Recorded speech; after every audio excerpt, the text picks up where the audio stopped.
जो कि इंदौर से है। चूड़ी वाले की पिटाई मामले में अब सियासत तेज हो गई है और ओवैसी ने उग्रवादी भीड़ से की सरकार की तुलना। ओवैसी के आरोपों पर विश्वास सारंग ने किया पलटवार। ओवैसी की तुष्टीकरण की चाल यहां नहीं चलेगी, ये कहा गया विश्वास सारंग की तरफ से। विघटन की राजनीति करने वाले देशद्रोही हैं, ये कहा गया है विश्वास सारंग की तरफ से। आपको बता दें कि अब इस पूरे मामले पर सियासत तेज हो गई है। हालांकि तीनों आरोपियों की गिरफ्तारी हो चुकी है और पॉक्सो एक्ट के साथ ही 9 मामले भी दर्ज किए गए हैं। तफ्तीश आगे चल रही है।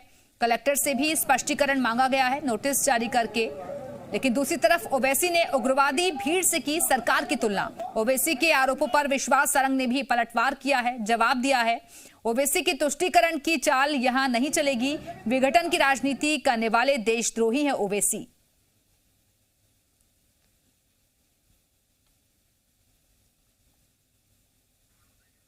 तो चूड़ी वाले की पिटाई मामले पर अब सियासत तेज हो गई है। दरअसल इस पूरी घटना का वीडियो सोशल मीडिया पर वायरल हुआ था। जांच भी आगे बढ़ रही है। इस मामले में छेड़छाड़ के आरोप भी लगाए गए थे और ये कहा गया था कि दो पहचान पत्र रखे गए थे। लेकिन दूसरी तरफ तीनों आरोपियों की गिरफ्तारी हो चुकी है और अब इस पूरे विवाद में ओवैसी भी कूद चुके हैं। ओवैसी ने उग्रवादी भीड़ से सरकार की तुलना की है। हालांकि सरकार का यह साफ तौर पर कहना है कि दोषियों को बख्शा नहीं जाएगा, सख्त एक्शन भी होगा और इसी वजह से तीनों आरोपियों की गिरफ्तारी भी कर ली गई है। लेकिन फिर भी जांच पड़ताल अभी भी बाकी है। उधर ओवैसी के आरोपों पर विश्वास सारंग ने पलटवार किया है। ओवैसी की तुष्टीकरण की चाल यहां नहीं चलेगी और विघटन की राजनीति करने वाले देशद्रोही हैं ओवैसी, जो कि समाज को बांटने का काम करते हैं, समाज में जहर घोलने का काम करते हैं, यह कहा गया है विश्वास सारंग की तरफ से। तो ये बड़ी खबर इंदौर से, जहां चूड़ी वाले की पिटाई मामले में अब सियासत परवान पर है। ओवैसी ने उग्रवादी भीड़ से सरकार की तुलना की है। हालांकि इन आरोपों पर जवाब भी दिया गया है विश्वास सारंग की तरफ से। उन्होंने पलटवार किया है कि तुष्टीकरण की चाल जो चलते हैं ओवैसी, वो चाल यहां नहीं चलेगी। विघटन की राजनीति करने वाले देशद्रोही हैं ओवैसी।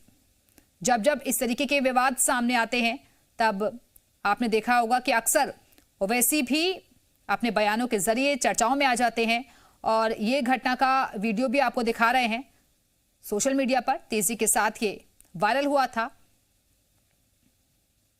लेकिन अब इस विवाद पर आरोप प्रत्यारोप चल रहे हैं। एक तरफ ओवैसी तमाम सवाल खड़े कर रहे हैं, उग्रवादी भीड़ से सरकार की तुलना वो कर रहे हैं, लेकिन दूसरी तरफ विश्वास सारंग ने भी उनके आरोपों पर पलटवार किया है।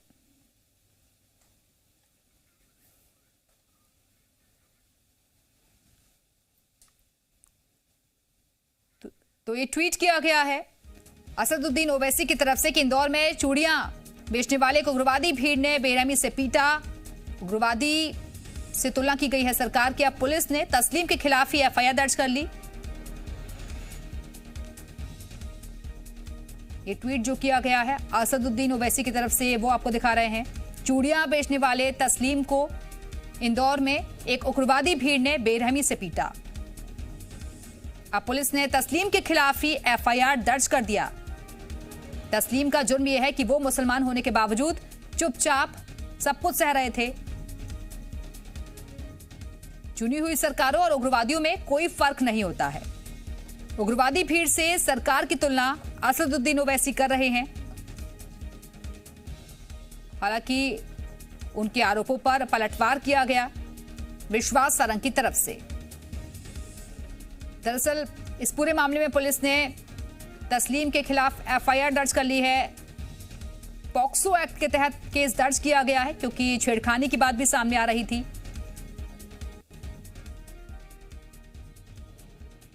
ये ट्वीट किया गया है एआईएमआईएम के अध्यक्ष असदुद्दीन ओवैसी की तरफ से।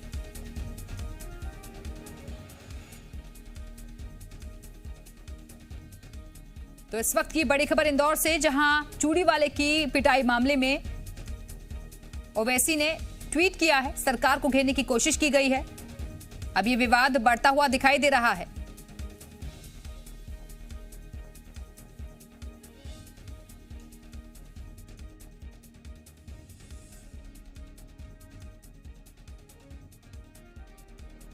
ओवैसी जैसे छोटे और तुच्छ नेता जिनकी औकात नहीं है वो इस तरह की बातें करेंगे, तुष्टीकरण की राजनीति करेंगे। ओवैसी को पश्चिम बंगाल में हिंदुओं पर अत्याचार होता है वो नहीं दिखता। ओवैसी को दिल्ली में जब दंगा होता है और उत्तराखंड के एक व्यक्ति को आम आदमी पार्टी के पार्षद द्वारा सरे राह मार दिया जाता है वो नहीं दिखता। उसे केवल तुष्टीकरण करना है। पर ऐसे ओवैसी जैसे नेता बहुत सारे आते हैं, उनकी कोई औकात नहीं है। ऐसे तुच्छ और इस तरह के नेताओं के बारे में बातचीत करना भी अपनी समय बर्बादी है। को सुना आपने, जो कि कह रहे हैं कि जब हिंदुओं पर अत्याचार होते हैं तो वो अत्याचार नहीं दिखाई देते ओवैसी को, लेकिन उन्हें सिर्फ और सिर्फ तुष्टीकरण की राजनीति करनी होती है, अपनी राजनीति चमकानी होती है। और ये वीडियो जो कि सोशल मीडिया पर वायरल हुआ था, इसी के आधार पर पुलिस ने इसके खिलाफ, जो कि तस्लीम बताया जा रहा है, उस पर एक्शन भी लिया। एफआईआर दर्ज हो गई है। और चलिए इस वक्त सीधे रुख करेंगे भोपाल का, जहां से हमारे साथ हमारे सहयोगी प्रमोद शर्मा इस वक्त जुड़ गए हैं। प्रमोद, जिस तरीके से ये चूड़ी वाले की पिटाई से जुड़ा हुआ जो मामला इस वक्त सियासत का केंद्र बना हुआ है, उसमें ओवैसी भी अब कूद गए हैं। देखिए, चूड़े वाले की जो पिटाई इंदौर में हुआ, वीडियो आया और कार्रवाई हुई है, लेकिन अब देखिए अब सियासत भी खनकने लगी है। ओवैसी की जैसे इस पूरे मामले में एंट्री हुई है, ओवैसी ने बेहद अहम बात कही है और आरोप लगाया है कि चुनी हुई सरकारें और उग्रवादी भीड़ में कोई फ़र्क नहीं रहा, ये उनका आरोप है। और एक और बात कही है कि जो चूड़ी वाला जो तस्लीम है उसका गुनाह ये है कि वो मुस्लिम है और उसकी जिन लोगों ने पिटाई की है उन पर कोई कार्रवाई नहीं की गई, उल्टा तस्लीम पर एफआईआर हुई है। देखिए, उन्होंने ये आरोप लगाया है तो सरकार के मंत्री विश्वास सारंग ने कहा है कि मध्य प्रदेश में ओवैसी की तुष्टीकरण की नीति नहीं चलेगी। हिंदू पिटते हैं तो ओवैसी नहीं बोलते हैं, और ओवैसी सिर्फ एक वर्ग को खुश करना चाहते हैं, इसलिए इस तरीके से तुष्टीकरण वाले बयान दे रहे हैं। इस पूरे मामले को लेकर अब सियासत भरपूर हो रही है। पहले कांग्रेस लगातार सरकार पर निशाना साध रही थी और बीजेपी को लगातार घेरने में जुटी हुई थी, लेकिन अब इंदौर में जो वीडियो सामने आया था पिटाई का, उसमें ओवैसी की एंट्री होना और बेहद अहम उनकी बात यह है कि उन्होंने कहा है कि चुनी हुई सरकारें और उग्रवादी भीड़ों में कोई फर्क नहीं रहा है। इस बात से देखिए नाराज है मध्य प्रदेश सरकार के मंत्री और उन्होंने कहा है कि ये अपमान जैसे शब्द हैं और वो तुष्टीकरण की मंशा से इस तरीके के बयान दे रहे हैं। वो एक वर्ग विशेष को खुश करना चाहते हैं और उनका पॉलिटिक्स जो है और जो रास्ता है राजनीति का वो यही है कि उन्हें एक वर्ग विशेष के लिए राजनीति करना है। उन्होंने देखिए विश्वास सारंग ने एक और बेहद अहम बात कही है कि जहाँ जहाँ हिंदू पिटते हैं, उदाहरण भी कई दिए, वहाँ ओवैसी नहीं बोलते हैं। ओवैसी सिर्फ मुस्लिमों के नाम पर अपनी राजनीतिक रोटियां सेकते हैं और वही वो कर रहे हैं।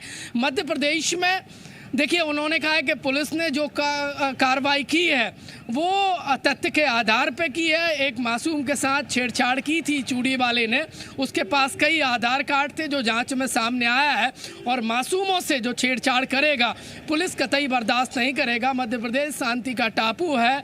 और एक और बेहद अहम चेतावनी ओवैसी को दी है। विश्वास सारंग ने कहा है कि मध्य प्रदेश शांति का टापू है, यहाँ पर वो अपनी तुष्टीकरण की मंशा से पॉलिटिक्स ना करें, बेवजह बयान देकर तोड़ने का काम ना करें। देखिए भरपूर सियासत हो रही है। पहले कांग्रेस जहाँ पर हमलावर थी, अब ओवैसी की मध्य प्रदेश के इस जो पिटाई के वीडियो को लेकर एंट्री हुई है तो बीजेपी लगातार हमलावर है। दिव्या, बिल्कुल बिल्कुल प्रमोद, तो देखिए ये विवाद इतना ज्यादा नहीं बढ़ता, इसमें सियासत भी नहीं होती है। अगर जो पीड़ित है जिसे अब आरोपी बना दिया गया है वो मुस्लिम नहीं होता तो देखिए ये सियासी नेताओं की बयानबाजी है, लेकिन अब तक जो जांच में सामने आया है वो गौर करने वाला है कि देखिए जो युवक है और जो पुलिस कह रही है कि उसके पास एक से ज़्यादा आधार कार्ड थे। क्यों थे? देखिए अभी तक एक आधार कार्ड की ज़रूरत पड़ती है, उसे क्यों, आखिरकार ऐसी क्या ज़रूरत थी कि उसे एक से ज़्यादा आधार कार्ड रखने पड़े? उसे अपनी पहचान छुपाने की क्या ज़रूरत थी? देखिए हमारे मध्य प्रदेश में ऐसे कई चूड़ी बेचने वाले होंगे जो अपनी पहचान नहीं छुपाते हैं और वो गांव-गांव में चूड़ियां बेचते हैं, लेकिन इस तरीके की आज से पहले कभी देखिए छेड़छाड़ वाली घटना नहीं हुई है। लेकिन अब जब इस पूरे मामले में जैसे जैसे जांच आगे बढ़ी है तो कई चौंकाने वाले तथ्य सामने आए हैं। कई चौंकाने वाले खुलासे भी, तथ्य भी सामने आ रहे हैं और अल्पसंख्यक आयोग ने भी इस बाबत जानकारी तलब की है। फिलहाल बहुत बहुत शुक्रिया आपका प्रमोद, हमारे साथ जुड़ने के लिए, जानकारी देने के लिए। इंदौर में चूड़ी वाले की पिटाई का वीडियो आपने जरूर देखा होगा। इस मामले में इंदौर कलेक्टर को नोटिस मिला है। राष्ट्रीय अल्पसंख्यक आयोग ने कलेक्टर से आरोपियों के खिलाफ कार्रवाई की जानकारी मांगी है और इसके साथ ही कलेक्टर से ऐसी घटनाओं को रोकने का एक्शन प्लान भी मांगा गया है।